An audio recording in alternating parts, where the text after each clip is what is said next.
श्री सूत जी महाराज सुनाते हैं, नैमिषारण्य बड़ी पावन धरती जो कथा की भूमि है। यद्यपि सभी भूमि एक समान है, अखंड भूमंडल है, परंतु अखंड भूमंडल होते हुए भी भिन्न भिन्न भूमियों का अपना महत्व है और प्रभाव है। जैसे हमारा आपका शरीर अखंड एक शरीर है, परंतु इस शरीर में शरीरत्व धर्म तो पूरे शरीर में है, सिर से लेकर पांव तक शरीर ही, और रोम रोम में शरीरत्व धर्म है, परंतु सब शरीर होते हुए भी इस शरीर में भिन्न भिन्न अंगों की भिन्न भिन्न महत्ता है। शरीर पैर भी है और सिर भी शरीर है, लेकिन पैर में जूता पहना जाता है और सिर पे चंदन लगाया जाता है। शरीर वही।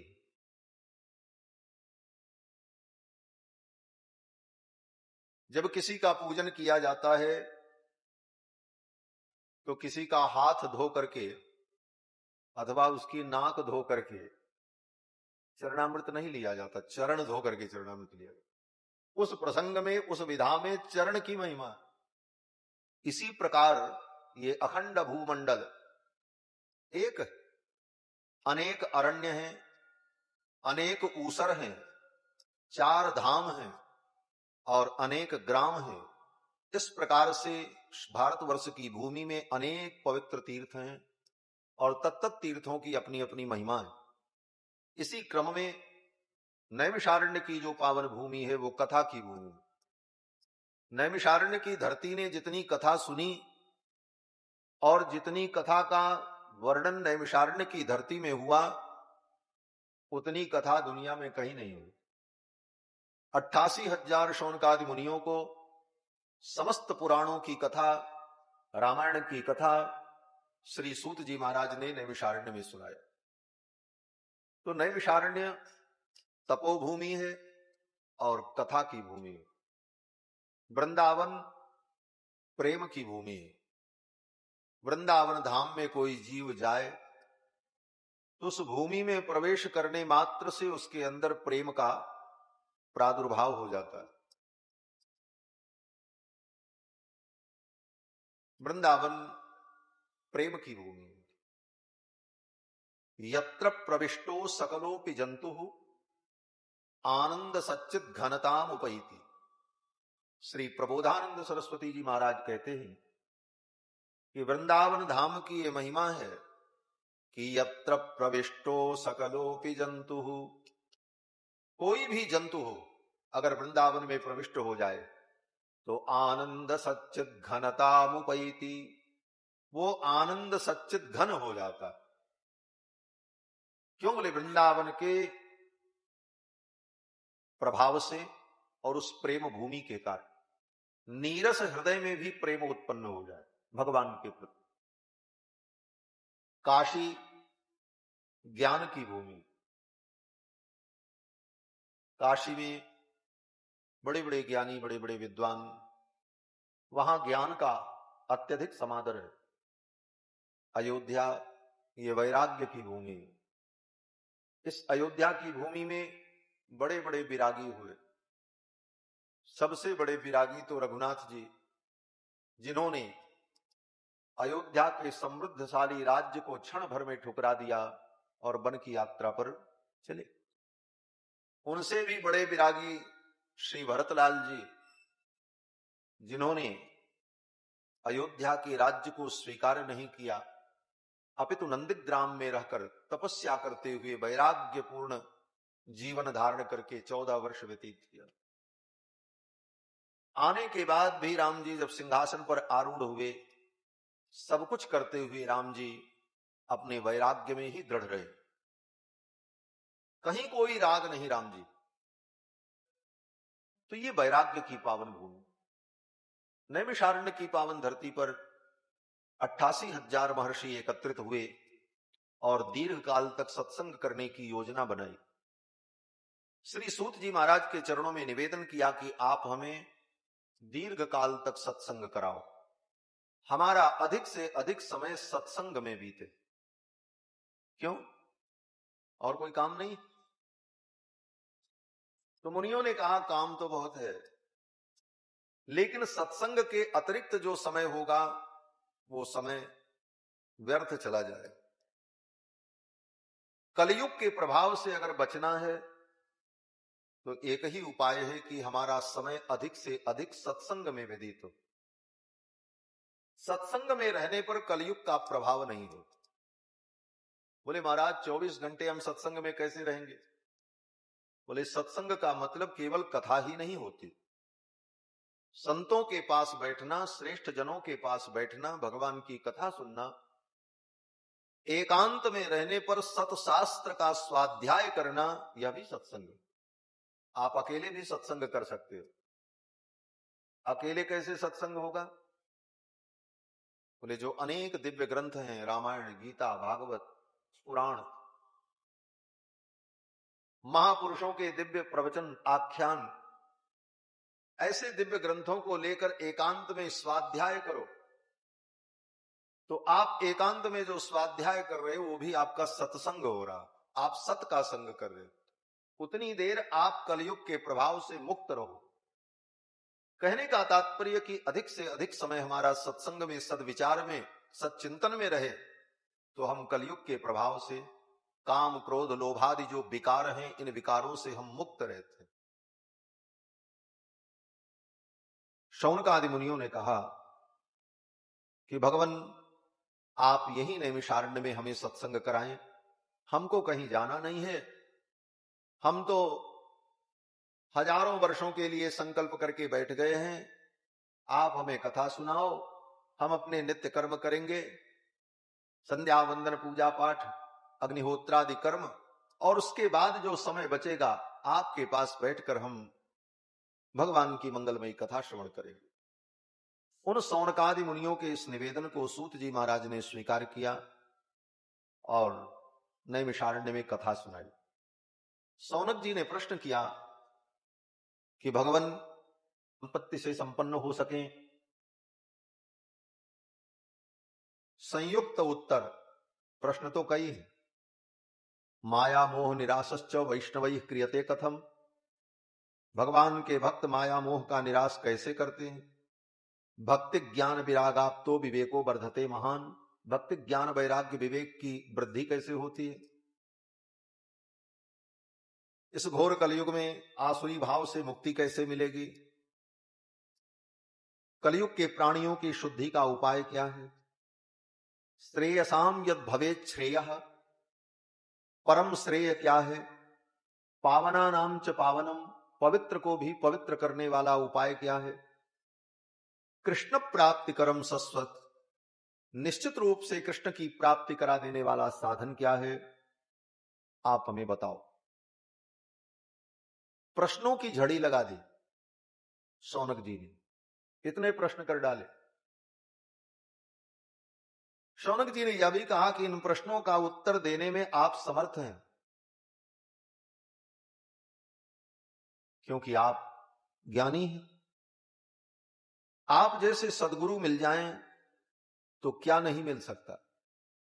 शौनक जी ने कहा स्वर्ग की चिंतामणि अगर मिल जाए तो उस चिंतामणि से लौकिक सुख मिलेगा। चिंतामणि स्वर्ग की मिल जाए, चिंतामणि हाथ में लेकर के कहो हमारे लिए घर बन जाए तो घर बन जाएगा। हमें बढ़िया महंगी से महंगी गाड़ी मिल जाए तो चिंतामणि गाड़ी आपको प्रकट कर दे। चिंतामणि का मतलब ही है चिंतित पदार्थ को जो दे दे उसी का नाम चिंतामणि। लेकिन चिंतामणि से कोई ये कहे कि हे चिंतामणि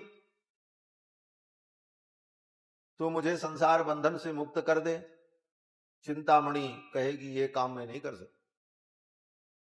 चिंतामणि से कोई कहे कि मुझे भगवान की प्राप्ति करा दो, तो चिंतामणि भगवान की प्राप्ति नहीं करा सकती। लौकिक सुख मिल सकता है।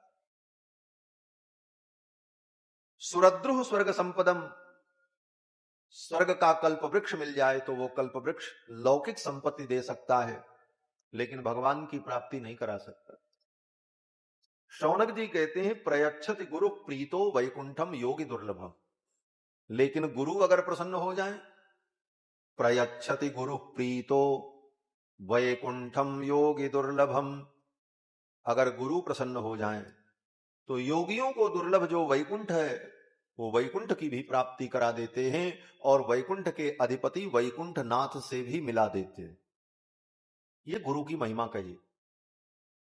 इन शब्दों के द्वारा शौनक जी ने सूत जी का स्तवन किया, मानो उनकी स्तुति की।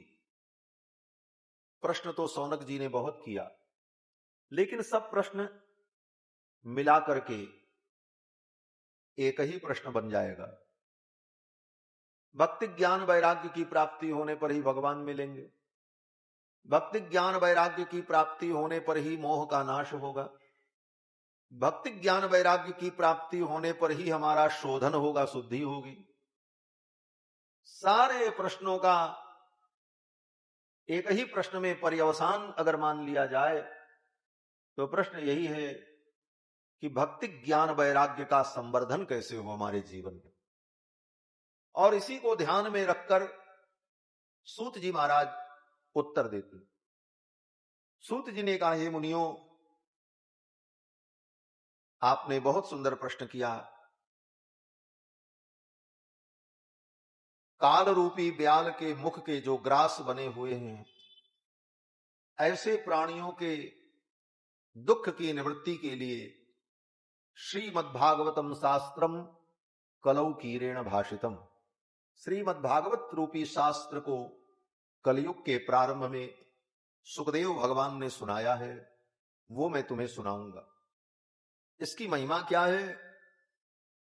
तो सूत जी कहते हैं, जन्मांतरे भवेत पुण्यम तदा भागवतम लभेत।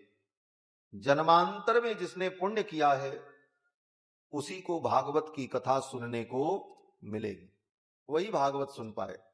जो पुण्यात्मा नहीं है वो भागवत नहीं सुन पाए, और सुनेगा भी तो भागवत के नाम पर नौटंकी सुनने को मिल जाएगी। आज देश में भागवत के नाम पर बड़ी बड़ी नौटंकी हो रही। श्रीमद् भागवत महापुराण के 2 श्लोक का भी शुद्ध उच्चारण जिसके द्वारा संभव नहीं है, वह भी श्रीमद् भागवत महापुराण की कथा सुना करके लोगों को वैकुंठ पहुंचाने का रास्ता बता रहा है। ये सब कलयुग का कुप्रभाव है। ऐसी स्थिति में यही बात समझने योग्य है कि अगर हमारा पुण्य होगा तभी हमें भागवत सुनने को मिलेगी। अगर हम पुण्यात्मा हैं तो भागवत के शुद्ध स्वरूप को हम जान पाएंगे और भागवत को श्रवण कर पाएंगे, और भागवत सुन करके हम भागवत हो जाएंगे। ये भागवत सुन करके हमें भागवत होने की आवश्यकता है। आप कहोगे भागवत मतलब पोथी हम बन जाए, बोले पोथी बनने की बात हम नहीं कर रहे। भागवत का मतलब भगवान के भक्त, भगवान के भक्त को भी भागवत कहा जाता है।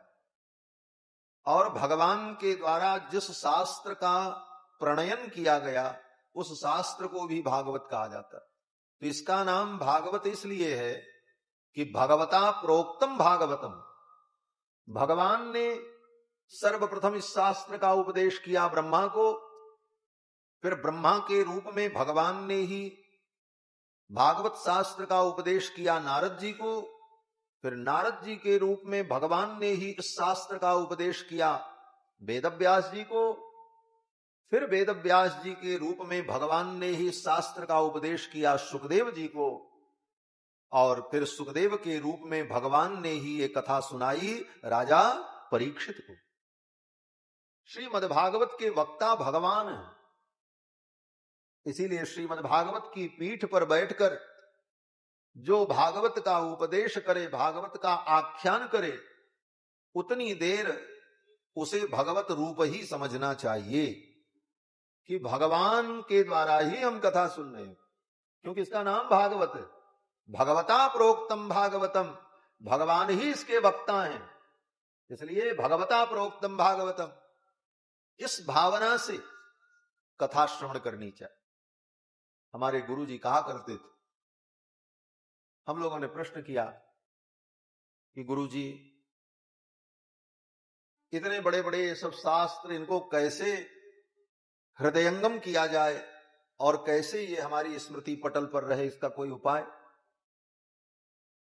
तो गुरु जी एक ही बात कहते, जिस शास्त्र को पढ़ो अथवा सुनो उस समय तुम्हें किस प्रकार की भावना रखनी है, इसका विचार केवल करना चाहिए। हमने कहा कैसे? तो गुरु जी ने कहा कि जब व्याकरण का अध्ययन करो तो जो तुम्हें व्याकरण शास्त्र का अध्ययन करावें उन गुरु जी को साक्षात पाणिनि, पतंजलि और कात्यायन समझो। जो व्याकरण शास्त्र के महान वक्ता पाणिनि और वार्तिककार कात्यायन, भाष्यकार पतंजलि हैं, यही स्मरण करो कि हमको महर्षि पाणिनि व्याकरण पढ़ा रहे हैं। ये भावना करो मुझे महर्षि कात्यायन पढ़ा रहे हैं। ये भावना करो कि हमें भगवान पतंजलि ही व्याकरण शास्त्र पढ़ा रहे हैं। ये भावना जब उपदेष्टा के प्रति होगी तो वह उपदेश तुम्हारे हृदय में प्रतिष्ठित हो जाए। पुराण पढ़ने बैठो तो पुराण पढ़ते समय ये भाव रखो कि जिस गुरु से मैं पुराण का अध्ययन कर रहा हूं ये साक्षात वेद व्यास ही हमको पढ़ा रहे हैं। उनके अंदर हम वेद व्यास की भावना करें, अर्थात जिस विद्या को हम प्राप्त करें उस विद्या के मूल प्रवर्तक आचार्य का ही चिंतन गुरु के अंदर हमें करना चाहिए। तब वह विद्या हमारे हृदय में प्रतिष्ठित हो जाती। तो भागवत शास्त्र के मूल वक्ता भगवान हैं। भगवता प्रोक्तम भागवतम, भगवान इसके वक्ता हैं। इसलिए भगवान की कथा, भागवत कथा जब हम सुने तो उतनी देर हमें यह भावना करनी चाहिए कि भगवान ही हमको कथा सुना। सुखदेव जी ने जब राजा परीक्षित को सुनाया तो वहां पर यही लिखा है कि तत्रा भवत भगवान व्यासपुत्रो, भगवान ही व्यासपुत्र सुखदेव के रूप में कथा सुनाने आए। प्रत्यभाषत धर्मज्ञो भगवान वादरायणी, वादरायणी सुखदेव भगवान कथा सुना रहे। कौन है? बोले भगवान। प्रत्यभाषत धर्मज्ञो भगवान वादरायणी, तो भगवान इसके वक्ता हैं, इसलिए इसका नाम भागवत। और आज भी ये भावना कर लेनी चाहिए, जो वक्ता सुना रहे हैं उनके अंदर भी तो भगवान बैठे हैं। जो भगवान कण कण में है वो तो सुनाने वाले के हृदय में भी बैठे। सुनाने वाले के हृदय से भगवान निकल जाए तो क्या सुना पाएगा? उसकी तो वाणी भी नहीं निकलेगी, कथा तो दूर की बात। तो भगवान की ही सत्ता से वो सत्तावान होकर उपदेश कर रहा है, इस भावना से हमें युक्त होना चाहिए। इसीलिए इसका नाम भागवत, भगवता प्रोक्तम भागवतम। और भागवत शब्द का दूसरा अर्थ है भगवान जिसके आराध्य हो, जो भगवान की आराधना करे, भगवत आराधना करे, उसी को भागवत कहते हैं। भगवत आराधक को ही भागवत कहते, ये दूसरा अर्थ भी। तो अब संगति ये है कि ज्ञान वैराग्य भक्ति की ये पावन चर्चा भागवत, भगवता प्रोक्तम, जो भगवान के द्वारा प्रोक्त है, इसे सुनकर हम भी भागवत बन जाएं, भगवान के भक्त बन जाएं, भगवान हमारे आराध्य हो, ये भाव हमारा दृढ़ हो जाए, हमारा हृदय भगवत भक्ति से परिपूरित हो जाए। यही भागवत सुनने का फल है। और इसे सुनकर के हमारी भक्ति, हमारा ज्ञान, हमारा वैराग्य जो शिथिल है वो दृढ़ हो जाता। सूत जी कहते, मुनियों मैं तुम्हें एक आख्यान सुनाता। एक बार नारद जी घूमते घूमते अनेक तीर्थों में भ्रमण करते करते वृंदावन पहुंचे। वृंदावन में देखा जमुना के तट पर एक स्त्री रो रही थी। दो बूढ़े उसके अगल बगल पड़े हुए थे। दोनों बूढ़े बेहोश थे, वृद्ध थे। कई स्त्रियां उस स्त्री की सेवा कर रही थी, कोई पंखा कर रही थी, कोई चंवर कर रही थी। उस युवती स्त्री ने नारद जी को देखा तो बुलाया भो भो साधो क्षणम तिष्ठ मच्चिंतामपि नाशय। हे साधु, एक क्षण के लिए रुक जाओ। भो भो साधो क्षणम तिष्ठ मच्चिंतामपि नाशय, मेरी भी चिंता का नाश करो। बड़ी से बड़ी चिंता हो जीव के जीवन में, लेकिन एक क्षण का भी संतों का संग सत्संग मिल जाए तो जीव का कल्याण हो जाता है। एक घड़ी आधो घड़ी आधो में पुनि आध, तुलसी संगत साधु की हरे कोटि अपराध। उस देवी ने कहा एक क्षण आप हमें समय दे दो बस। भो भो साधो क्षणम तिष्ठ मत चिंतामपि नाशय, मेरी चिंता का नाश करो। नारद जी रुक गए। नारद जी ने पूछा देवी आप कौन हो? तो वो देवी कोई साधारण स्त्री नहीं थी, साक्षात भगवान की भक्ति।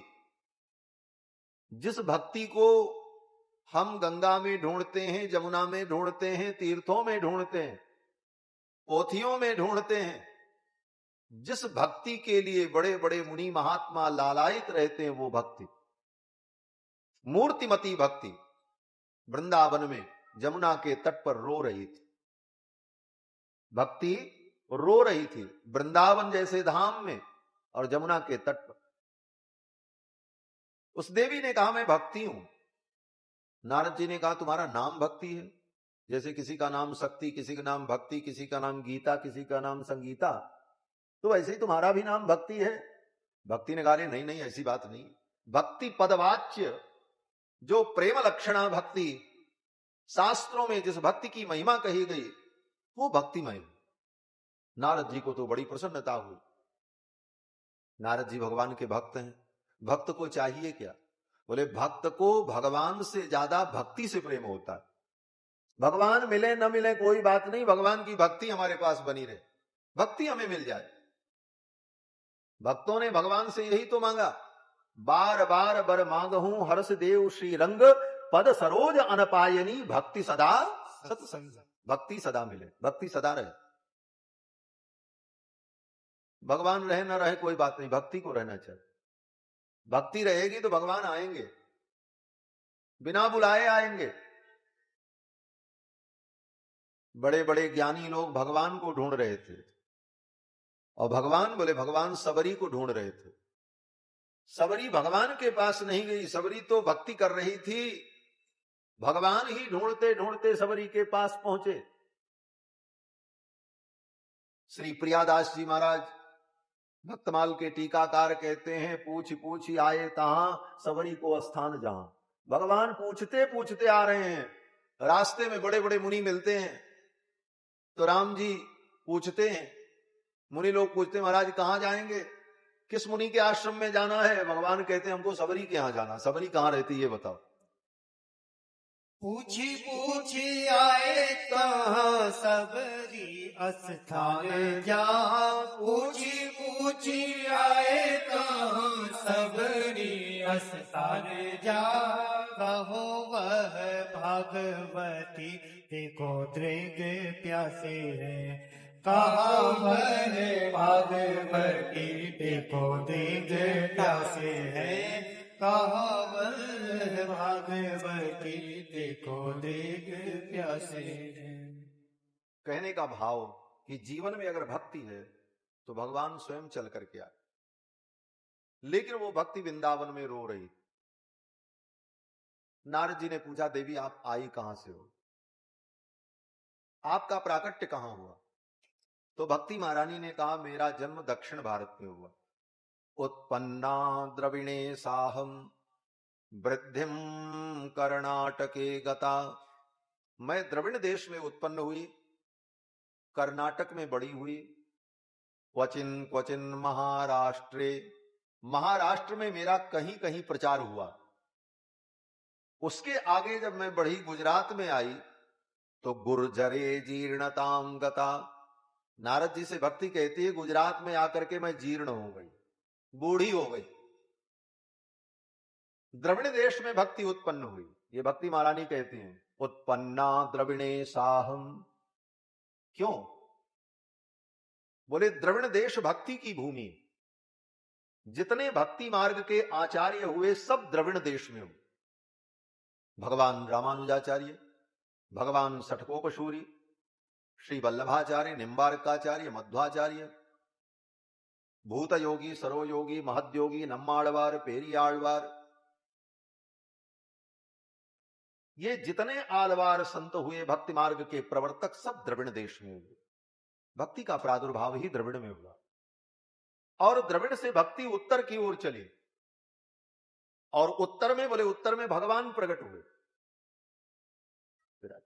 उत्तर में भगवान का प्रादुर्भाव हुआ। भगवान श्री राम का, भगवान श्री कृष्ण का अवतार उत्तर भारत में और भक्ति का अवतार दक्षिण भारत में।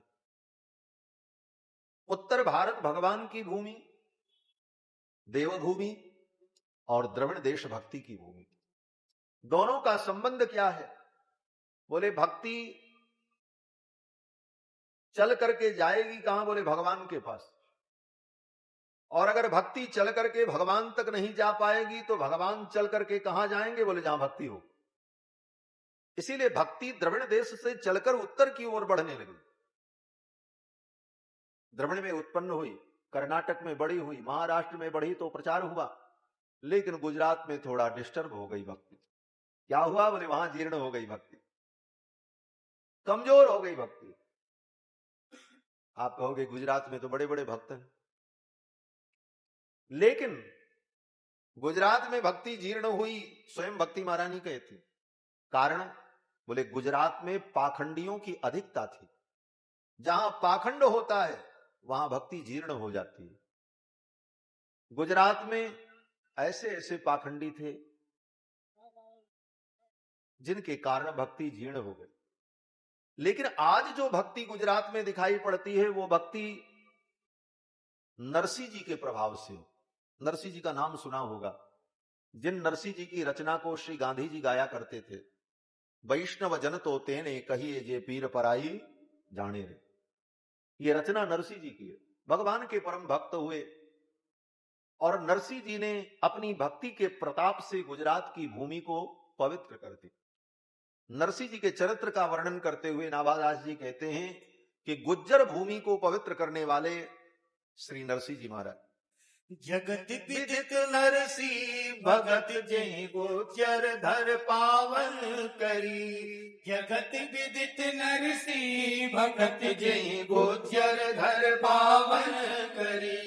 महासमारत लोग भक्ति लवलेश न जाने। महासमारत लोग भक्ति लवलेश न जाने। माला मुद्रा देखता सुखी निंदा ठाने। माला मुद्रा देखता सुखी निंदा ठाने। ऐसे कुल उत्पन्न भयो भागवत शिरोमणि। ऐसे कुल उत्पन्न भयो भागवत शिरोमणि। ऊसर तेसर कियो खंड दो सै खोयो दिन। ऊसर तेसर कियो खंड दो सै खोयो। बहुत ठोर परिचो दियो रस रीत भक्ति हृदय धरी। बहुत ठोर परिचो दियो रस रीत भक्ति हृदय धरी।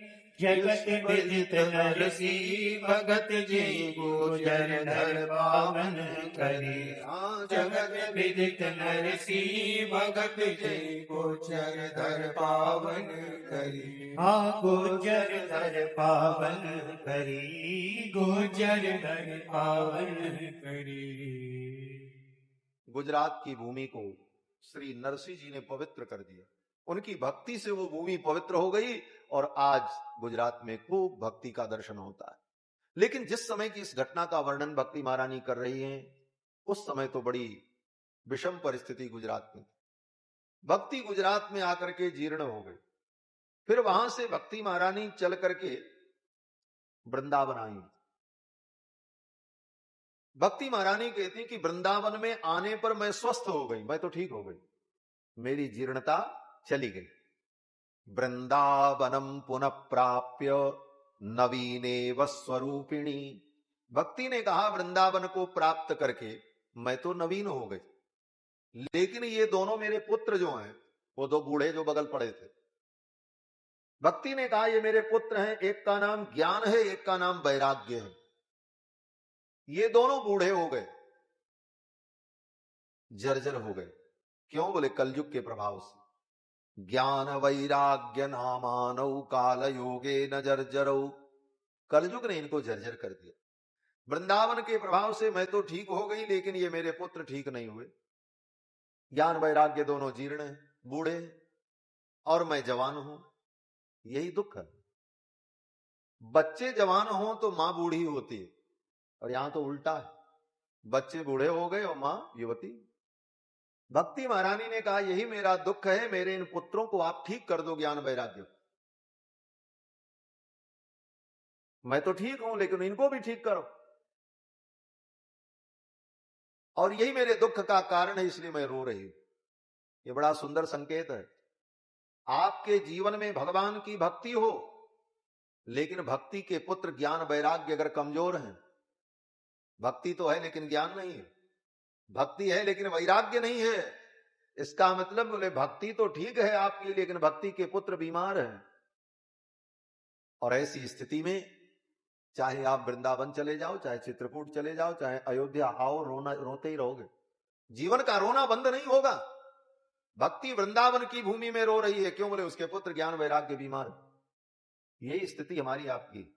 भक्ति तो है, भक्ति खींच करके अयोध्या लाती है, वृंदावन ले जाती है, बद्रीनाथ धाम हमको लेकर के जाती है। हम जाते हैं, धन खर्च करते हैं, समय देते हैं, श्रम करते हैं, थक भी जाते हैं, लेकिन इसके बाद भी संसार की छोटी छोटी परिस्थितियां हमें रुलाती हैं, दुख देती हैं, हम विचलित हो जाते हैं, जीवन में धैर्य टूट जाता है, हम आपा खो बैठते हैं। क्यों? बोले भक्ति तो है लेकिन ज्ञान वैराग्य दृढ़ नहीं। और जब तक ज्ञान वैराग्य दृढ़ नहीं होगा, तब तक संसार में हम इन दुखों से मुक्त नहीं हो पाए। ज्ञान वैराग्य को ठीक करना पड़ेगा। भक्ति महारानी ने कहा मेरे इन दोनों पुत्रों को आप ठीक कर दो। नारद जी ने क्या किया? बोले नारद जी ने सोचा ज्ञान और वैराग्य दोनों भाई हैं, और हमने सुना है शास्त्र पढ़ने से ही ज्ञान होता है, और शास्त्र के अध्ययन से ही वैराग्य होता है। जब संसार की नश्वरता का बोध होगा कि हर चीज नाशवान है, एक दिन सब नष्ट हो जाए, यहां तक कि अपना शरीर भी एक दिन नष्ट हो जाए। रोज नष्ट हो रहा है शरीर। आज जो शरीर है वो कल नहीं रहेगा, जो कल रहेगा वो परसों नहीं रहेगा। हर दिन हर वस्तु आत्मा को छोड़कर, चेतन तत्व को छोड़कर जितनी अचेतन वस्तुएं हैं, चाहे वो हमारा आपका शरीर ही क्यों न हो, ये शरीर भी अचेतन है। ये तो आत्मा के संबंध से हिल रहा डुल रहा, आत्मा निकल जाए तो न हिलेगा न डुलेगा। ये भी पांच भौतिक ही है। तो चेतन आत्मा के अतिरिक्त जितना कुछ भौतिक है, जड़ पदार्थ, वो सब नाशवान, अनित्य। आत्मा नित्य है। लेकिन हम स्वयं तो नित्य हैं, अपनी नित्यता का हम बोध नहीं कर पाते। जो सच है उस आत्मा की नित्यता का हम बोध नहीं कर पाते, और जो जड़ संसार अनित्य है उसको हम नित्य मान करके भ्रम में पड़े रहते। संसार की नित्यता को, इस भ्रम को हम पाले रहते हैं, सब ऐसे ही रहे, ये कभी बिगड़े ना, बिगड़ेगा सब। उस स्थिति में दुख होगा। उस स्थिति में बचने का उपाय क्या? हमने वैराग्य। इस बात को समझ लो, कोई वस्तु हमारी अपनी नहीं। जब शरीर हमारा अपना नहीं है तो इस शरीर के संबंध से कोई व्यक्ति भी अपना भले कहे, लेकिन कोई किसी का नहीं। उस शरीर के संबंध से जो वस्तुएं हैं वो भी अपनी नहीं। इसलिए इन वस्तुओं का उपयोग करो, लेकिन ये सदा हमारी ही रहेंगी, ये मत सोचो। इसी को ईशावास्योपनिषद में वेद भगवान ने कहा कि ईशावास्यमिदं सर्वं यत्किंचित् जगत्याम जगत तेन त्यक्तेन भुंजीथा मा गृधः कस्य सिद्धनम। तेन त्यक्तेन भुंजीथा, संसार के विषयों का भोग करो, उपयोग करो, लेकिन किस प्रकार? बोले त्याग पूर्वक। तेन त्यक्तेन भुंजी था। त्यक्तेन भुंजीता से तात्पर्य है हृदय से उसे अपना मत मानो। बोले ये कैसे होगा? बोले जैसे आप जब कहीं यात्रा करते हैं तो ट्रेन में आपके लिए जो सीट तय की गई है उस सीट पे आप बैठते हैं, उस सीट पे बैठकर आप सुखपूर्वक यात्रा करते हैं, लेकिन कभी भी आपके मन में यह भाव नहीं आता कि यह सीट मेरी है। आप जानते हैं कि बस उतनी दूर तक मेरी है, स्टेशन आने के बाद हमको छोड़ देना। उसके प्रति कोई आपकी आसक्ति नहीं होती। जब स्टेशन पर आकर के उतर जाते हैं तो उसे भूल जाते हैं कौन सी ट्रेन थी, कौन सी सीट थी, कोई मतलब नहीं। आपने उसका उपयोग किया, उसका सुख लिया, लेकिन उसको आपने अपना नहीं माना, इसलिए उसको छोड़ने में कोई दुख नहीं हुआ। यही संसार की यात्रा है। इस यात्रा में हर वस्तु का हम उपयोग करें, लेकिन ये अपने मन को समझा दें हमारा कुछ नहीं है। जब छोड़े तो छोड़ करके चल देना पड़ेगा। इसी का नाम वैराग्य है।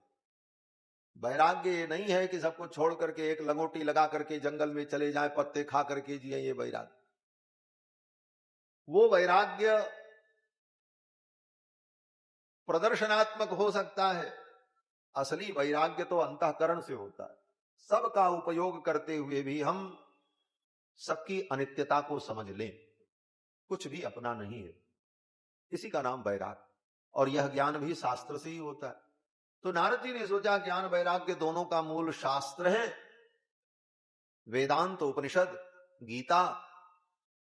तो क्यों ना मैं इनको गीता उपनिषद वेदांत सुनाऊं, तो ये ज्ञान वैराग्य ठीक हो जाएंगे।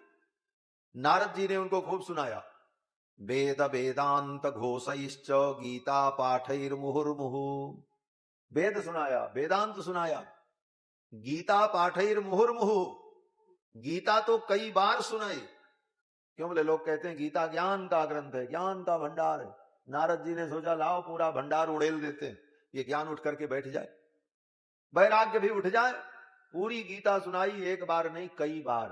गीता पाठैर मुहुर्मुहु। मुहुर्मुहु का मतलब बार बार सुनाया, लेकिन न ज्ञान उठा न वैराग्य उठा। थोड़ा हिले डुले, थोड़े फड़के, लेकिन फिर वैसे ही ठंडे पड़े। नारद जी को बड़ा आश्चर्य हुआ।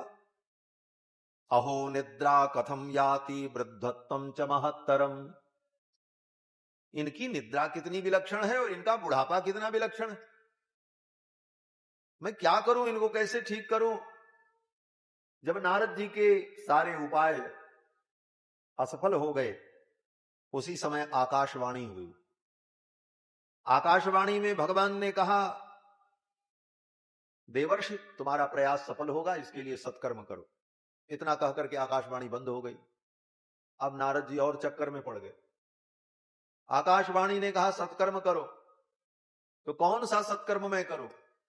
और अभी तक जो मैं कर रहा था, वेद वेदांत घोषैश्च, वेद वेदांत घोष गीता पाठ, क्या ये सत्कर्म नहीं है? और अगर ये सत्कर्म नहीं है तो क्या ये असत्कर्म है? अब तो नारद जी और भ्रम में पड़ गए। कौन सा सत्कर्म मैं करूं कि ये ठीक हो जाए? नारद जी ने भक्ति महारानी से कहा, देवी अब आप यहीं रुको, हम तो चले। बोले कहां? नारद जी ने कहा आप जाएंगे, पता लगाएंगे सत्कर्म की परिभाषा क्या है। आकाशवाणी ने ही कहा सत्कर्म करो, और हम पता लगा करके आएंगे, तब आपके और आपके पुत्रों के कल्याण का हम उपाय करेंगे। नारद जी चल पड़े अपने इस प्रश्न का उत्तर पाने के लिए। जहां जहां नारद जी गए, सभी मुनि महात्माओं ने हाथ उठा दिया। बोले हमारे पास कोई उत्तर नहीं। क्या स्थिति हुई? बोले असाध्यम केचन केचनम। कुछ लोगों ने कहा असाध्य। नारद जी आपके इस प्रश्न का कोई उत्तर नहीं है। असाध्यम केचन प्रोचुर दुर्गे अमिति चापरे। कुछ लोगों ने कहा नारद जी आप जो प्रश्न लेकर के आए हैं कि सत्कर्म क्या है, इसका उत्तर तो है, लेकिन दुर्गेयम, बड़ा मुश्किल है, दुर्गेय है, कोई दे सकेगा तो दे सकेगा। आगे नारद जी पहुंचे तो मूकी भूतास्तथान्ये च। लोगों ने देखा, महात्माओं ने नारद जी को आते हुए, नारद जी ऐसा प्रश्न लेकर के आ रहे हैं, इनका उत्तर कौन देगा? तो सब महात्मा जितने थे वो चुप होके बैठ गए। नारद जी ने कहा, आप ज्ञानी लोग हो, मेरे प्रश्न का उत्तर दो, सत्कर्म क्या है? तो सब महात्माओं ने इशारा किया, क्या? बोले, मुंह की भूता, हम मौन व्रत धारण किए हुए, हम बोल नहीं सकते, क्या बतावें? जो बोलने वाले उनके पास जाओ। अपना झंझट छुड़ाया लोगों ने। मुंह की भूता तथान्ये च। आगे जो महात्मा थे, उन महात्माओं ने देखा नारद जी तो अब इधर आ रहे हैं, किसी ने इनके प्रश्न का उत्तर नहीं दिया। अब हम क्या करें? किसी ने तो असाध्य कहा, किसी ने दुर्गेय कहा, कोई मौन हो गए। अब हम कौन सा बचने का उपाय करें? तो महात्माओं ने सोचा हम तो भाग जाएं, इसी में भलाई। रास्ता ही छोड़ दिया महाराज। कि अंतस्ते पलायिता, कुछ महात्मा ऐसे थे कि अंतस्तु पलायिता, उन महात्माओं ने पलायन कर लिया। बोले, नारद ऐसा प्रश्न लेकर के आ रहा है, कहां से उत्तर देंगे, चलो हटो यहां से, कौन पड़े चक्कर में। नारद जी अपने प्रश्न का उत्तर ढूंढने के लिए उत्तराखंड पहुंचे। उत्तराखंड की पावन धरती पर बद्री विशाल भगवान की सन्निधि में ब्रह्मा जी के मानस पुत्र सनक, सनंदन, सनातन, सनत कुमार, इन चारों भाइयों से नारद जी की भेंट हो गई। ये चारों भाई नारद जी के बड़े भैया हैं। ब्रह्मा के मानस पुत्र हैं सनकादिक, और ब्रह्मा जी के ही पुत्र नारद जी भी। नारद जी बाद में हुए, पहले ये सनकादिक उत्पन्न हुए, ये बड़े भाई हैं। और ये सदा 5 वर्ष के ही रहते हैं, इनकी आयु कभी 5 वर्ष से ज्यादा नहीं होगी। देखने में बालक के समान, लेकिन बड़े पुराने हैं महाराज। पूर्वेशाम अपि पूर्वजाह, ये पूर्वजों के भी पूर्वज हैं, पुरखा के भी पुरखा हैं। सबसे पहले ब्रह्मा जी ने इन्हीं को उत्पन्न किया था, सनक, सनंदन, सनातन, सनत कुमार। देखने में तो ये बालक, लेकिन बड़े पुराने हैं। देखत बालक बहुकालीना, गोस्वामी तुलसीदास जी कहते हैं कि देखत बालक बहुकालीना, ब्रह्मानंद सदा लय लीना। सदा ब्रह्मानंद में ही रहते हैं चारों भाई। और इनका केवल एक काम है, क्या? बोले, भगवान की कथा सुनना और सुनाना, बस 2 काम करते हैं, और दूसरा इनका कोई काम नहीं। आशा बसन व्यसन यह तिनहि, रघुपति चरित होई तह सुनई। भगवान के चरित्र को सुनते हैं और सुनाते हैं। शृण्वन्ति कथयन्ति च, भगवान की कथा को सुनते हैं और कहते हैं। और कहने सुनने के लिए, सुनने सुनाने के लिए इनको किसी के पास जाने की जरूरत भी नहीं पड़ती। चारों वक्ता हैं और चारों श्रोता हैं। 3 श्रोता बन जाते हैं, 1 वक्ता बन जाते हैं, कथा शुरू हो जाती है। जब वो वक्ता थक गए, श्रम हो गया, तब वो आकर के नीचे बैठ जाते हैं, श्रोता बन जाते हैं। और उन्हीं श्रोता में से 3 में से 1 फिर जाकर के व्यासपीठ पर बैठ जाते हैं, फिर कथा शुरू हो जाती। 3 श्रोता पक्के और 1 वक्ता, कथा चलती रहती है। चारों वक्ता भी हैं, चारों श्रोता भी, कथा सुनते और सुनाते रहते। वक्ता जब थक जाए, श्रम हो जाए, तो सुनने के लिए बैठ जाते। क्यों? बोले, भगवान की कथा सुनाने वाले को तो श्रम होता है, लेकिन सुनने वाले को, बोले सुनने वाले को विश्राम मिलता है। विश्राम स्थानम एकम कविवर वचसाम पावनम पावनानाम। भगवान की कथा जीव को विश्राम देती है। विश्राम स्थानम एकम, विश्राम का एकमात्र स्थान भगवान की कथा है, भगवान का गुणानुवाद है। तो थक जाएं तो आकर के कथा सुनने लग जाएं, विश्राम मिलता। ये चारों भाई मिल गए नारद जी को। नारद जी ने अपनी समस्या बताई। सनकादिकों ने कहा, अरे तुम्हारे प्रश्न का तो उत्तर बड़ा सरल है। बोले, क्या उत्तर है? बोले, सतकर्म सूचको नूनम ज्ञान यज्ञ स्मृतो बुधैहि। ज्ञान यज्ञ ही सबसे बड़ा सत्कर्म है, और वो सत्कर्म आप करो, ज्ञान वैराग्य ठीक हो जाए। नारद जी ने कहा, ये सत्कर्म कैसे होता है, ये ज्ञान यज्ञ कैसे होगा? तो सनकादिकों ने कहा, श्रीमद्भागवतालापः सतु गीत शुकादि भी। सुखदेव जी ने जो भागवत सुनाई है उसी भागवत का अनुष्ठान करो और भागवत की पावन कथा सुनाओ। यही सत्कर्म है और यही ज्ञान यज्ञ है। इस सत्कर्म से ज्ञान वैराग्य भक्ति तीनों ठीक हो जाएंगे। नारद जी को संदेह हो गया। नारद जी ने कहा भागवत तो वेद रूपी वृक्ष का फल है, भागवत तो वेद रूपी वृक्ष का फल है। निगम कल्प तरोर गलितम फलम शुक मुखाद अमृत द्रव संयुतम पिबत भागवतम रसमालयम। तो ये भागवत तो वेद रूपी वृक्ष का पका हुआ फल है। हमने तो वेद ही सुना दिया, वेद वेदांत घोषैश्च गीता पाठैर मुहुर्मुहु। तो वेद सुनाने पर, उपनिषद सुनाने पर, सारे उपनिषदों का सार जो गीता है वो सुनाने पर जब ज्ञान वैराग्य ठीक नहीं हुए तो ये भागवत सुनाने पर ज्ञान वैराग्य कैसे ठीक है? ये मुझे विश्वास नहीं हो रहा। नारद जी ने कहा। तो सनकादिकों ने कहा देखो नारद, जैसे चीनी गन्ना में होती है, लेकिन आपको चाय बनानी है तो चाय में गन्ना डाल दो तो चाय मीठी होगी? नहीं होगी। दूध के अंदर घी होता है और घी में पूड़ी छानना है। कोई व्यक्ति कहे दूध में घी होता है तो लाओ दूध ही को कड़ाही में डालें और इसी में पूड़ी छाने, तो क्या पूड़ी छनेगी? नहीं छनेगी। तब बोले उस दूध को दही बनाकर फिर उसको मथ कर उसके सार को जब आपने निकाल लिया, घृत को, बोले अब उसके सार में, उस घृत में चाहे आप पूड़ी बनाओ, चाहे मालपुआ बनाओ, चाहे हलवा बनाओ, चाहे पकौड़ी छानो, जो करना है सब हो जाए, अनेक व्यंजन बन जाए। उसी प्रकार वेद शास्त्र तो दूध का समुद्र है। उस वेद शास्त्र रूपी समुद्र को वेद व्यास ने अपनी बुद्धि में जमाया। पहले वेदादि शास्त्रों को पढ़ करके अपनी बुद्धि में उसे जमाओ, फिर अपने विवेक की मथानी से उसे मथो। जो लिखा है सब सीधे सीधे समझ में लो तो उल्टो भी समझ में आ जाए। शास्त्र में बहुत कुछ लिखा, बहुत बातें ऐसी लिखी हैं कि अर्थ का ज्ञान न हो, विवेक न हो तो बुद्धि और खराब हो जाए। महाराज ये क्या लिखा है शास्त्र? शास्त्र में बहुत सारी बातें। तो पहले शास्त्र को, वेद को पढ़कर बुद्धि में जमाओ, फिर विवेक की मथानी से उसे मथो। ये विवेक की मथानी से, विवेक रूपी मथानी उस दही को कहां मिलेगी? बोले कोई गोपी मथानी लेकर के मथेगी। मथानी तो होगी लेकिन मथने वाली गोपी होगी, तभी वो मथानी उस दही का मंथन कर पाएगी।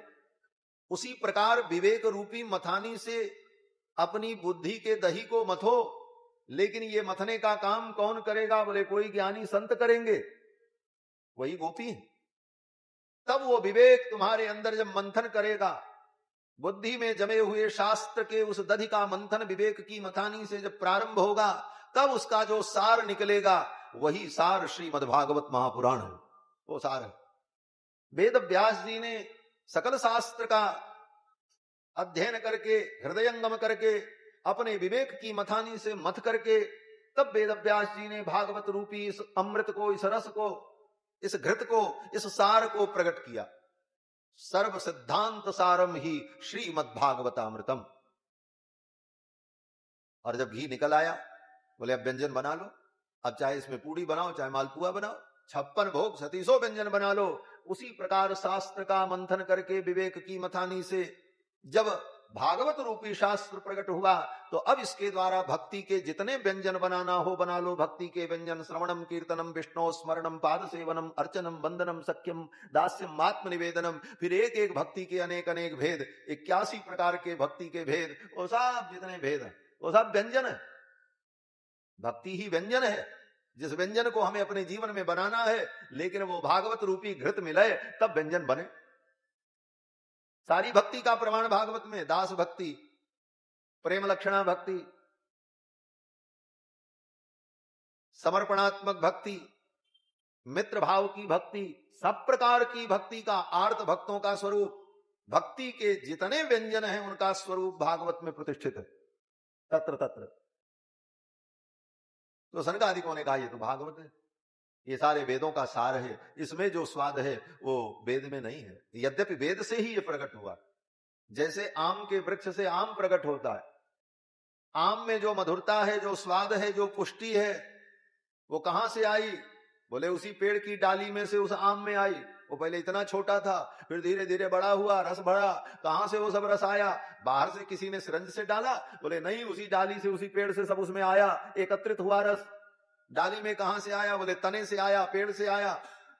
बोले वाह, बड़ी अच्छी बात आपने बताई। वो रस कहां से आया? बोले पेड़ के तने से, डाली से, पत्ते से वो रस एकत्रित होकर के फल में आया है। बोले इसका मतलब है कि उस पेड़ में भी वो रस है? बोले हाँ है, तभी तो आया। बोले है तो, लेकिन कोई ये सोचे कि उसी पेड़ के रस से आम में इतनी मधुरता आई है, तो आम नहीं मिला तो चलो आम की डाली ही खा लेते हैं, वो रस तो मिल जाए। लेकिन आम की डाली खाने पर वो रस नहीं मिले। यद्यपि उसी से वो रस आया, लेकिन उस डाली को कोई खाए, पत्ता को कोई खाए, वो रस नहीं मिलेगा। वो रस तो आम में ही मिलेगा। उसी प्रकार श्रीमद् भागवत महापुराण ये वेद रूपी कल्प वृक्ष का फल है। इसमें जो रस है उसी वेद से आया है, कहीं अलग से नहीं आया। निगम कल्प तरोर गलितम फलम, लेकिन इस फल में जो स्वाद है वो स्वाद उस पेड़ की डाली में नहीं है। इसीलिए सुखदेव जैसे परमहंस इस वेद रूपी वृक्ष पर बैठकर भागवत रूपी फल का आस्वादन करते। सुख माने पक्षी, तोता, तोते को सुख कहा जाता है। पक्षी पेड़ की डाली पर ही बैठता है, उसी पेड़ की डाली पर और भी पक्षी बैठते। आम का कोई पेड़ हो, उस आम के पेड़ पर तोता भी बैठा, कौवा भी बैठा, गिद्ध भी बैठा, चील भी बैठी, बगुला भी बैठा, सब पक्षी हैं। लेकिन उस आम के मधुर फल को, उस फल के रस को कौन चखने में समर्थ होता है? बैठे सब पक्षी हैं, लेकिन उस रस को चखने में समर्थ कौन होता? बोले तोता। उसी पेड़ की डाली पर गिद्ध भी बैठा है, लेकिन गिद्ध उस आम की ओर नहीं देखता। वो तो देखता है कहीं सड़ा मांस दिख जाए तो हम उसे खा लें। उसकी दृष्टि सड़े मांस पर है, वहीं बगल में उसके पास मधुर फल है, उसको वो नहीं देखता। उसी पेड़ की डाली पर बगुला भी बैठा है, पक्षी है, लेकिन बगुले की दृष्टि तालाब की उस मछली पर लगी हुई है, कहां दिख जाए, बगल में मधुर फल है, लेकिन उसका आस्वादन नहीं कर पाता। सुखदेव जैसा पक्षी, विरक्त वैराग्य संपन्न पक्षी ही उस आम की डाली पर बैठकर आम के उस फल के रस का आस्वाद करता है। उसी प्रकार वेद शास्त्र को तो बहुत से लोग पढ़ते, वेद शास्त्र की पंक्तियों को रटते हैं, पढ़ते हैं, रखते हैं, देखते हैं, समझते भी हैं, लेकिन वो सब समझने के बाद भी वो उसी प्रकार के पक्षी बनकर के रह जाते हैं जैसे गिद्ध, कौवा, बगुला बैठे तो हैं पेड़ की डाली पर, लेकिन पेड़ के फल से उनको मतलब नहीं, उनको मतलब तो तत्त वस्तुओं से। उसी प्रकार वेद रूपी शास्त्र रूपी वृक्ष पर बैठकर संसार के नश्वर फल को चाहने वाले लोग ये अनुष्ठान कर लें, ये यज्ञ कर लें, इसका ये फल हमको प्राप्त हो जाए, उन्हीं फलों के पीछे, तुच्छ फलों के पीछे भागते रहते हैं। वेदों का जो परम फल भगवत रस है, भगवत भक्ति है, उधर उनकी दृष्टि नहीं जाती, उधर दृष्टि सुखदेव की जाती। और सुखदेव जैसे महापुरुष का समागम जिसे मिल जाए उसे भी वो रस सहज प्राप्त हो जाता है। तो बंधुओं, सनकादिकों ने कहा ये भागवत में जो रस है वो वेद से ही आया है, लेकिन जो रस भागवत में है वो वेद में नहीं आता। तब नारद जी को विश्वास हुआ। नारद जी ने कहा तब तो आप ये कथा सुनाओ, ये सत्कर्म हो, भक्ति ज्ञान वैराग्य ठीक हो जाए। सनकादिकों ने कहा ठीक है। बोले कहां कथा होगी? बोले चलो हरिद्वार में। बद्री नारायण से उतर करके हरिद्वार आए। गंगा द्वार समीपे तु तटमानंद नामकम, गंगा द्वार में आए। हरिद्वार का एक नाम है गंगा द्वार। वेदव्यास जी यहां पर हरिद्वार का एक नया नाम बता रहे हैं, गंगा द्वार समीपे तु। गंगा द्वार क्यों? हमारे पूज्य आचार्य चरण कहा करते थे कि वेदव्यास जी ने झगड़ा मिटा दी। बोले क्या झगड़ा? बोले शंकर जी के भक्त कह रहे थे इसका नाम हरद्वार है। क्यों? बोले हर माने भगवान शंकर, और शंकर जी के यहां केदारनाथ जाने का ये द्वार है, इसलिए इसका नाम हरद्वार, क्योंकि हर माने भगवान शंकर, हर हर महादेव, हरद्वार। भगवान के भक्तों ने, नारायण के भक्तों ने कहा नहीं नहीं, इसका नाम हरिद्वार है। क्यों? बोले ये हरि का द्वार है, यहां से बद्रीनारायण जाएगा। बद्रीनारायण भगवान हरि, दोनों की लड़ाई। कोई कहे हरिद्वार, कोई कहे हरिद्वार। वेद व्यास जी ने कहा न हरिद्वार न हरिद्वार, गंगा द्वार, एक नया नाम दे दिया। गंगा द्वार समीपे तू तटमानंद नामकम। क्यों गंगा द्वार कहा? बोले गंगा का संबंध दोनों से, गंगा नारायण के चरणों से निकलती है और शिव के मस्तक पर विराजमान होती है, इसलिए गंगा द्वार कहने पर न नारायण भक्तों को आपत्ति होगी न शिव भक्तों को कोई आपत्ति होगी, क्योंकि दोनों का संबंध गंगा से। गंगा द्वार समीपे तू तटमानंद नामकम, गंगा के तट पर कथा। आए सनकादिक आए, नारद जी आए, गंगा के तट पर कथा का आयोजन हुआ हरिद्वार में, गंगा द्वार। अब गंगा के तट पर दूसरी गंगा प्रवाहित होने जा रही है। कौन सी गंगा? बोले कथा गंगा। फिर वही बात कहेंगे, जो गंगा पहले से प्रवाहित हो रही है वो तो भगवान के चरणों से प्रकट है, लेकिन अब दूसरी जो कथा गंगा प्रवाहित होने जा रही है गंगा के तट पर, ये कौन सी गंगा है? बोले ये भगवान के मुख से प्रवाहित होने वाली, क्योंकि इसके वक्ता भगवान है, वक्ता भगवान है। भगवता प्रोक्तम भागवतम। एक गंगा भगवान के चरणों से निकली, एक गंगा भगवान के मुख से निकली। एक भागीरथी गंगा है और एक कथा गंगा है। पूछो रघुपति कथा प्रसंगा, सकल लोक जग पावनी गंगा, ये भी गंगा है। और दोनों गंगा में स्नान कैसे करना है? बोले अलग अलग स्नान करना है। भागीरथी गंगा में तन को स्नान कराओ और भगवान की कथा गंगा में अपने मन को स्नान कराओ। मन को इसमें स्नान कराना, इसमें तन नहीं नहाता। तन कहीं भी पड़ा रहे, चाहे लेटा रहे चाहे टेके रहे, लेकिन मन कथा में लगा रहे। कथा में क्या कह रहे हैं महाराज, ये मन को स्नान कराना। आप आगे बैठे हो कि पीछे बैठे हो, वीआईपी दीर्घा में बैठे हो कि साधारण लोगों के बीच में बैठे हो, महत्व इसका नहीं है। आपका मन कथा में कितना डूबा है, महत्व इसका। आप कैमरा के सामने बैठे हो कि कोर्ट में बैठे हो, इसका महत्व नहीं। महत्व इतना है कि आप कथा में बैठे हो, आपका मन कथा में डूबा। तो तन को भागीरथी गंगा में स्नान कराएं और मन को कथा गंगा में स्नान कराएं। व्यास जी कहते हैं कि एतस्माद् अपरम किंचिन मन शुद्धै न विद्यते। भगवान की कथा के अतिरिक्त मन को शुद्ध करने वाला दूसरा कोई साधन नहीं। मन को शुद्ध करने की कोई दूसरी दवा आज तक बनी नहीं। मन को शुद्ध करने के लिए कोई ऐसा पाउडर नहीं बना, कोई ऐसा मंत्र नहीं बना, कोई ऐसी विधि नहीं है कि जो आप प्रयोग कर लो मन शुद्ध हो जाए। वेद व्यास जी कहते हैं कि एतस्माद् अपरम, भगवान की कथा के अतिरिक्त मन शुद्धै न विद्यते। मन की शुद्धि के लिए दूसरा कोई साधन नहीं। अगर मन को शुद्ध करना है तो भगवान की कथा सुननी पड़ेगी और कथा से ही मन शुद्ध होगा, दूसरा कोई उपाय नहीं। लोग बड़ी बड़ी बातें करते हैं, मन चंगा तो कटौती में गंगा,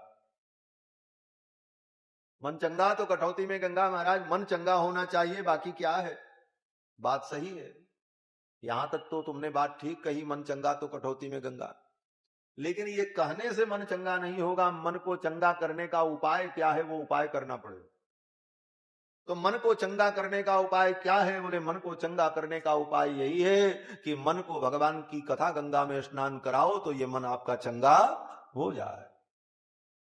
कथा गंगा में स्नान कराएंगे नहीं, कथा सुनेंगे नहीं, प्रपंच सवेरे से शाम तक करते रहेंगे और कहेंगे मन चंगा तो कटौती में गंगा।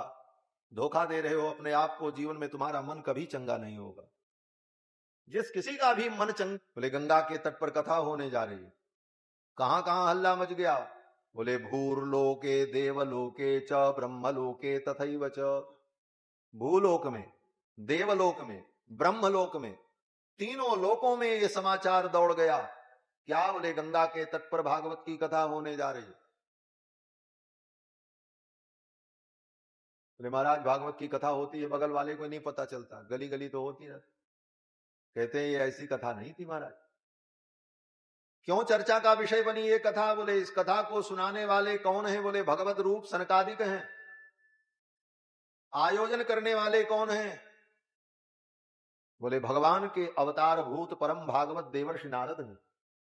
इस कथा को सुनने वाले मुख्य यजमान कौन है? बोले भक्ति है, ज्ञान है, वैराग्य है। कहां ये कथा हो रही है?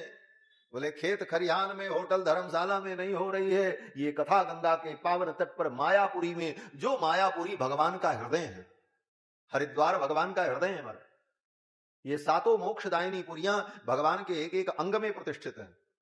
विष्णोरपाद अवंतिका गुणमयी मध्यंच कांचीपुरी, अयोध्यापुरी ओ अवंतिकापुरी भगवान के चरणों में, मध्यच कांचीपुरी कमर में कांचीपुरी, नाभिम द्वारवती द्वारिकापुरी भगवान की नाभि, तथा च हृदयम मायापुरी हरिद्वार मायापुरी भगवान का हृदय है।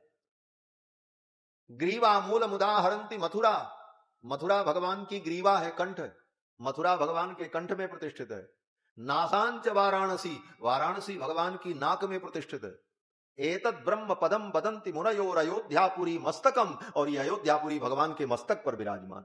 ये सातों मोक्षदायिनी पुरियां भगवान के तत्त अंग में प्रतिष्ठित है। अयोध्या में बैठे हो तो ठाकुर के सिर पर बैठे हो। एक महात्मा बड़ा सुंदर भाव कहते थे, ये ठाकुर जी का सिर है अयोध्या, तो हम लोग ठाकुर जी के सिर पे बैठे। बोले हाँ, क्यों? बोले अयोध्यावासी भगवान को अति प्रिय है, और बच्चा जब अत्यंत प्रिय होता है तो बाप क्या करता? बोले बच्चे को अपने सिर पे बैठा लेता, अपने ऊपर चढ़ा लेता, बोले बैठो बेटा, और उसको घुमाता है। उसी तरह ठाकुर अयोध्यावासियों को अपने सिर पर बैठाए। अति प्रिय मोही यहाँ के वासी, ये अयोध्या भगवान का मस्तक है, अयोध्यापुरी मस्तकम। तो मायापुरी भगवान का हृदय, भगवान के हृदय में कथा। कथा किसकी? बोले भगवान की। सुनने वाले कौन? बोले भक्ति महारानी। सुनाने वाले कौन? बोले नारद जी, ओ सनकादिक। आयोजन करता नारद जी। ऐसी पवित्र परिस्थिति प्रकट हुई, और वहां कथा जब प्रारंभ हुई तो बड़े बड़े लोग कथा सुनने आए। कौन कौन आए? बोले श्रीमद भागवत पीयूष पानाय रसलम पटाह। क्या शब्द है वेदव्यास जी के कि श्री भागवत पीयूष पानाय, इस भागवत रूपी अमृत को पीने के लिए, श्रीमद भागवत पीयूष पानाय रस लंपटाह, जो रस लंपट थे वो आए कथा सुनिए। संसार में लंपट उसको कहा जाता है जो लालची हो, छिछोर हो, जिसकी जीभ खाना देख करके लंबी निकल जाए, जीभ से लार टपकने लग जाए, तो लोग कहते हैं बड़ा लंपट है, बड़ा लालची है भाई। लेकिन यहां भी लंपट की बात आई, लेकिन कैसा लंपट? बोले भगवान की कथा रस पीने का लंपट। जो भागवत पीयूष पानाय रस लंपटा, ऐसा रस लंपट होना बड़े गर्व की बात है। जो भगवान की कथा का रस लंपट हो जाए वो तो धन्य हो जाता है। ऐसे रस लंपट लोग कथा सुनने के लिए आए। कैसे आए? बोले धावंतो प्याय सर्वे, दौड़ते हुए आए। दौड़ते हुए क्यों आ रहे? बोले कहीं विलंब हो गया तो कहीं कथा छूट न जाए। हमारे आप जैसे आलसी श्रोता नहीं थे। आलसी श्रोता क्या के लिए? सर्वकाल कभी भी सुनो। दिनानाम नियमो नास्ति सर्वदा श्रवणम मतम, ये सर्वदा श्रवणीय है। क्यों? बोले भगवान की कथा के लिए मुहूर्त और दिन का नियम इसलिए नहीं है कि अगर दिन आपई का डोला उठ गया तो सुनते ही रह जाओगे। इसलिए कहा, गोस्वामी जी महाराज कहते हैं कि राम की शरण जाय सायित सुदिन नहेरिये। भगवान की शरण में जाने के लिए, भगवान की भक्ति करने के लिए सायित और सुदिन देखने की जरूरत नहीं है। राम की शरण जाय सायित सुदिन न हेरिए। क्यों? बोले सायित सुदिन देखने लगोगे तो कहीं तुम्हारी ही सायित ना आ जाए, विदा हो जाओ तो पता लगा रह जाए, कुछ नहीं कर पाए। इस बात को ब्राह्मण पंडित आचार्य लोग रोज पूजन में बोलते हैं कि भगवान की शरण में जिस दिन तुम जाओगे, उनकी भक्ति करोगे, उनके चरणों में प्रणाम करोगे, वही सुंदर दिन होगा, वही सुंदर मुहूर्त होगा, वही सुंदर काल होगा। उससे बढ़िया कोई मुहूर्त ही नहीं। तदेव लग्नम सुदिनम तदेव तारा बलम चंद्र बलम तदेव विद्या बलम दैव बलम तदेव लक्ष्मी पते तेंग्र युगम स्मरामि। तदेव, वही सुंदर काल है, वही सुंदर मुहूर्त है। कथा की विधि का वर्णन किया। कथा चल रही, कथा में कीर्तन हुआ, कथा में जब कीर्तन होने लगा तब तक उसी कीर्तन में भक्ति महारानी अपने पुत्र ज्ञान वैराग्य को लेकर के आ गई। भक्ति सुतौ तौ तरुणौ गृहीत्वा प्रेमैक रूपा सहसा विरासीत। भक्ति महारानी अपने पुत्र ज्ञान वैराग्य को लेकर के कहा? बोले उसी कथा में आ गई। तत्रा विरासीत, भक्ति महारानी आई अपने पुत्र ज्ञान वैराग्य को लेकर, और श्रोता वक्ता के बीच में जो जगह थी वहीं पर आ गई। और भक्ति महारानी कुछ गुनगुना रही थी, उनके मुख से मधुर मधुर स्वर निकल रहा था। क्या गुनगुना रही थी? बोले भक्ति महारानी भगवान का नामोच्चारण कर रही थी। श्री कृष्ण गोविंद हरे मुरारे नाथेति नामानि मुहुर्वदन्ति। श्री कृष्ण गोविंद हरे मुरारे हे नाथ नारायण वासुदेव। यही कीर्तन करती हुई भक्ति महारानी आ गई। अब लोगों ने देखा, अरे ये यहां कैसे आ गई? इधर लोग बैठे हैं, इधर व्यास पीठ लगी है, इधर संतों की दीर्घा है, इधर गुणीजनों की दीर्घा है, किधर से ये भक्ति महारानी आई? इनको आते किसी ने नहीं देखा और यहां बीचों बीच में ये प्रकट हो गई। तो श्रोताओं ने प्रश्न किया कि कथम प्रविष्टा, ये कहां से आई? कथमागतेयम, कैसे आई? मध्ये मुनीनाम इति तर्कयन्तः, ये मुनियों के मध्य में कैसे आ गई? बीचों बीच में किसी ने आते नहीं देखा, इनका आगमन कैसे हुआ? तो उन श्रोताओं के इस प्रश्न को सुनकर के सनकादिकों ने उत्तर दिया। वही उत्तर हमारे आपके लिए भी पर्याप्त है। वो उत्तर यह है कि सनकादिकों ने कहा, हे मुनियों, ये भक्ति महारानी कहीं से नहीं आई होती तो इनको लोग आते देखते। बोले तो ये कहां से प्रकट हो गई? तो सनकादिकों ने कहा कि कथार्थतो निष्पतिता धुनेयम, अर्थात कथार्थतो, इस कथा के अंदर से ही इनका प्रादुर्भाव हुआ है, कथा के अर्थ से ही ये प्रकट हुई है। कथार्थतो निष्पतिता अधुना इयम, अभी अभी इनका प्रादुर्भाव हुआ है कथा के अंदर से। लोगों ने कहा अच्छा, बोले हाँ, कितना सुंदर संकेत है कि भक्ति कथा के अंदर से ही प्रकट होती और अकेले नहीं, अपने पुत्र ज्ञान वैराग्य को लेकर के प्रकट होती। आपको भक्ति चाहिए, कहीं जाने की जरूरत नहीं।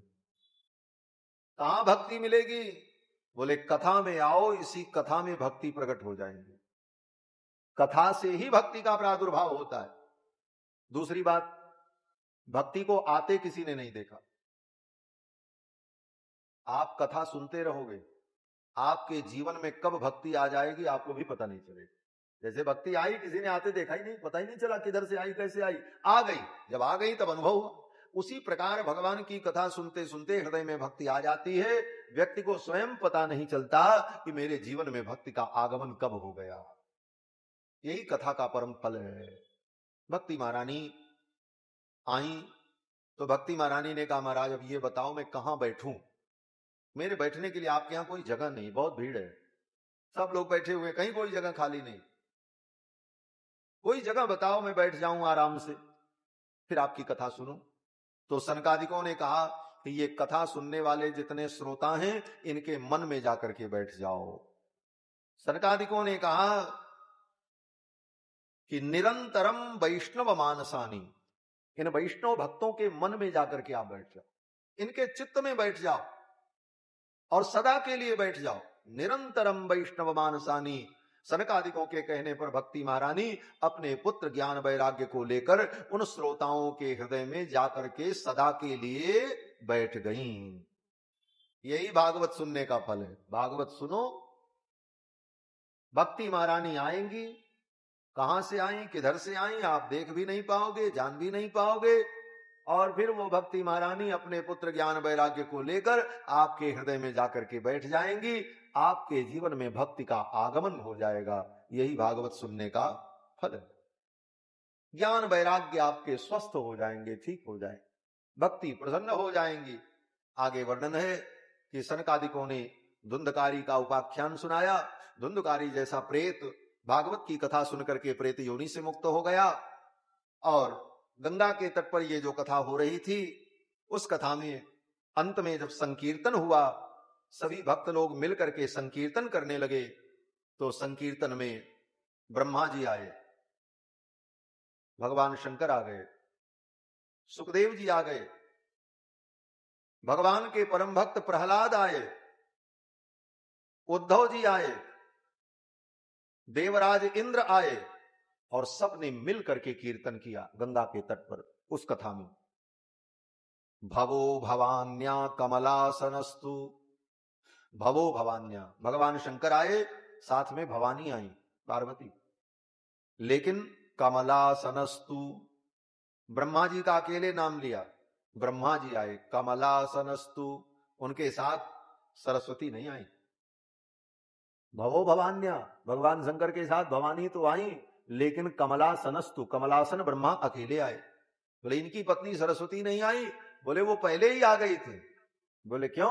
बोले सरस्वती आएंगी तभी तो कथा होगी, सरस्वती को तो पहले आना पड़ता। भगवती सरस्वती शारदा न हो तो भगवान की कथा कैसे होगी? तो सरस्वती तो पहले ही आकर के वक्ता के जिह्वा पर विराजमान हो गई, इसलिए ब्रह्मा अकेले आए। भवो भवान्या कमलासनस्तु तत्रागमत कीर्तन दर्शनाय, उस कीर्तन का दर्शन करने के लिए ये सब लोग आए। और कौन आए? बोले प्रहलादस्तालधारी, प्रहलाद जी आए, और प्रहलाद जी करताल बजाने लगे। चोद्धवकास्यधारी, उद्धव जी मजीरा बजाने लगे। वीणाधारी सुरर्षि, देवर्षि नारद अपनी वीणा को बजाने लगे। स्वर कुशलतया राग कर्तार्जुनो भूत, अर्जुन जो भगवान के परम भक्त हैं वो आलाप लेने लगे भगवान नाम संकीर्तन में, विविध रागों में भगवान का नाम संकीर्तन करने लगे। स्वर्ग से देवराज इंद्र आ गए। इंद्र भी खाली हाथ नहीं आए, अपना मृदंग लेकर के आए। इंद्रो वादीन मृदंगम, देवराज इंद्र अपना मृदंग बजाने लगे। इंद्रो वादीन मृदंगम जय जय सुकरा कीर्तने ते कुमारा, कीर्तन होने लगा।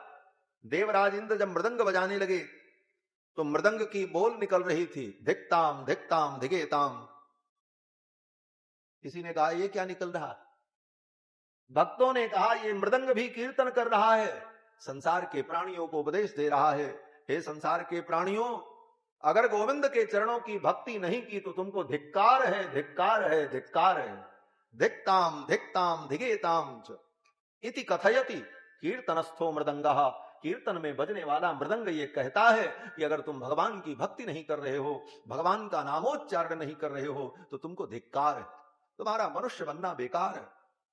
मुझे देखो, तुम तो जिंदा हो, मैं मुर्दा हूं, मैं मरने के बाद भी गोविंद का कीर्तन कर रहा हूं, तुम जीवित रह करके भी गोविंद का कीर्तन नहीं कर रहे। ये धिक्कार मिल रही है उस मृदंग की बोल से। देवराज इंद्र मृदंग बजाने लगे। इंद्रो वादीन मृदंगम जय जय सुकराह कीर्तने ते कुमाराह। और फिर सुखदेव भगवान आ गए, सुखदेव भगवान नृत्य करने लगे। फिर उसी कीर्तन में भगवान भी आ गए।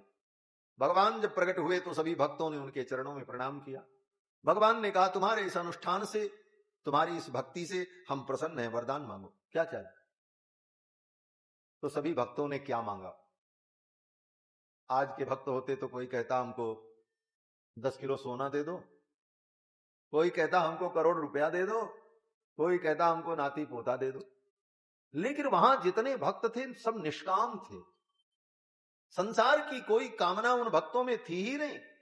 उन सब भक्तों ने कहा हे प्रभु, अगर आप देना चाहते हैं तो आप यही वरदान दे दीजिए कि जैसे आज आपने हमारे इस कीर्तन और अनुष्ठान से प्रसन्न होकर हमें दर्शन दिया, हम पर कृपा की, इसी तरह कहीं भी आपके भक्त आपका कीर्तन करें, आपकी कथा का अनुष्ठान करें, तो उन भक्तों पर भी ऐसे ही आप कृपा करते रहना, यही वरदान हमको चाहिए। ये वरदान हम पर तो आपने कृपा की, लेकिन और भक्तों पर भी ऐसे ही आपकी कृपा हो। यही मांगा। भगवान ने कहा तथास्तु। फिर तो भगवान अंतर्धान हो गए। 6 अध्याय में सूत जी ने शौनकादि मुनियों को भागवत के इस महात्म्य का वर्णन किया है। इस कथा से ज्ञान वैराग्य भक्ति तीनों स्वस्थ हो गए। धुंधकारी जैसे प्रेत को प्रेत योनि से मुक्ति की प्राप्ति हो गई। कथा सुनने सुनाने वाले को भगवान का दर्शन प्राप्त हो गया। यही इस कथा का फल है। कोई पूछे भागवत सुनने से क्या मिलेगा, क्या हो जाएगा?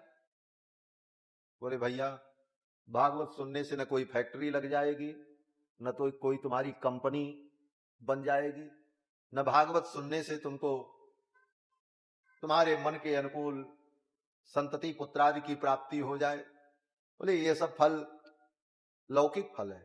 भागवत सुनने का परम फल यही है कि हमारे जीवन में ज्ञान वैराग्य भक्ति की प्रतिष्ठा हो जाए। अहंकार रूपी अज्ञान रूपी जो धुंधकारी है हमारे जीवन में, उसकी निवृत्ति हो जाए और गोविंद का दर्शन हो जाए, गोविंद का साक्षात्कार हो जाए, इस जीवन में ही उनकी अनुभूति हो जाए। मरने के बाद तो वैकुंठ मिलेगा। कथा सुन रहे हो, चरणामृत पी रहे हो, राम राम कर रहे हो, मरने के बाद तो भगवान मिलेंगे ही। लेकिन मरने के बाद ही भगवान मिले तो फिर भक्त में और राक्षस में अंतर क्या रहा? मरने के बाद तो उन असुरों को भी भगवान मिलते हैं, उनको भी वैकुंठ मिलता है। कहां जाएंगे बेचारे? ये हताश चक्रधरेण राजन त्रैलोक्य नाथेन जनार्दने। मरने के बाद वैकुंठ मिले ये कोई बहुत बड़ी बात नहीं है। बड़े बड़े पापियों को भी मरने के बाद वैकुंठ मिल जाता है। गुणाक्षर न्याय से उनकी मुक्ति हो जाती है। बड़ा से बड़ा पापी हो, मर जाए, ले जाकर के गंगा के किनारे उसका दाह संस्कार कर दो, उसकी राख गंगा में फेंक दो, गंगा के प्रताप से वो मुक्त हो जाए, वैकुंठ चला जाए। सगर के पुरखों का उद्धार ऐसे तो हुआ। उनकी राख ही गंगा में गई थी, वो तो गंगा नहाए भी नहीं थे, तब गंगा धरती पर थी नहीं, उनको मुक्ति मिली। तो मरने के बाद मुक्ति मिले ये कोई बहुत बड़ी बात नहीं है। बड़ी बात यह है कि इस मानव जीवन में हम मुक्त हो जाएं, वासनाओं से मुक्त हो जाएं, इच्छाओं से मुक्त हो जाएं, काम क्रोधादि विकारों से मुक्त हो जाएं और इसी जीवन में हमें भक्ति का रस मिल जाए और वैकुंठनाथ भगवान प्रभु गोविंद का, रघुनाथ जी का, गोपाल जी का दर्शन हो जाए, इसी जीवन में भगवान की दिव्य अनुभूति हो जाए। यही वास्तविक मुक्ति है, यही जीवन मुक्ति है।